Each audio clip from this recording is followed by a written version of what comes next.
Another night, another World Cup memory. Welcome back to the Armchair Galactico's podcast. Tonight's episode, Argentina versus Egypt. For about 75 minutes, this looked like the biggest shock of the tournament. Egypt took the lead in the 15th minute. Yasser Ibrahim rising to head in a cross from Marwan Adia, and 6 minutes later, they got a gift. Lionel Messi stepped up to a penalty that would have leveled the score, and Egypt's goalkeeper, Mostafa Shobir, guessed right and saved it low to his left. Messi's second missed World Cup penalty of this tournament, and the fourth of 8 he's now missed across his entire career. Mercedes-Benz Stadium went quiet in a way that felt almost unfamiliar. Egypt kept doing exactly what they needed to do. They had a goal chalked off by VAR in the 58th minute. Mostafa Zico swept home a lovely finish, only for the referee, Francois Letexier, to be sent to the monitor over a marginal challenge on Lisandro Martinez 20 seconds earlier in the build-up. Egypt were furious, and honestly, they had a case. It barely mattered, because Zico got his goal anyway 9 minutes later, sweeping in Hossam Hassan's low cross to make it 2-0. With about a quarter of an hour to go, Egypt were closing in on the biggest result in their World Cup history.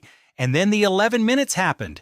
Messi, who'd been quiet and clearly rattled for most of the match, delivered a pinpoint cross in the 79th minute for Cristian Romero to head home. 2-1. 4 minutes later, Messi found the net himself, a shot that cannoned in off the crossbar, and suddenly it's 2-2, and he's sprinting to the corner flag, pointing at the crowd. And then, second minute of stoppage time, Enzo Fernández rises and heads in the winner. 3-2.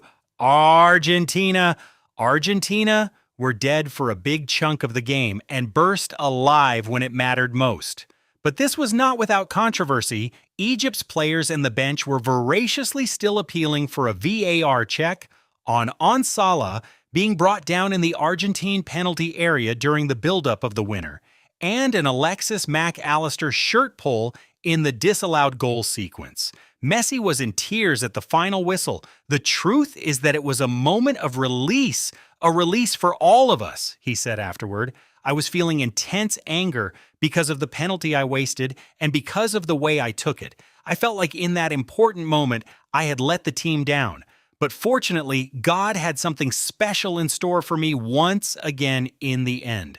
Lautaro Martinez said he told Messi on the field to enjoy it, because it's his last World Cup. And manager Lionel Scaloni, crying right alongside his captain, said, quote, I don't know how many times you have this feeling of a team that never gives up in adversity, but that is this team.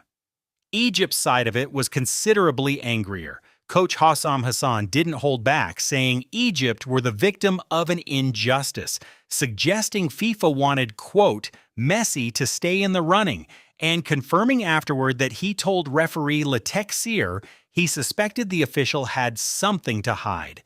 Several Egypt players were booked in the fallout along with Hassan himself. Whatever you think of the accusations, the underlying complaints are real. A goal chalked off, a potential foul in the box, and a shirt pull never reviewed. Egypt's tournament ends here, one match short of a quarterfinal that, for about 80 minutes, looked entirely theirs. But it was not to be. The couch predicted Argentina 2, Egypt 1 with a tidy little script.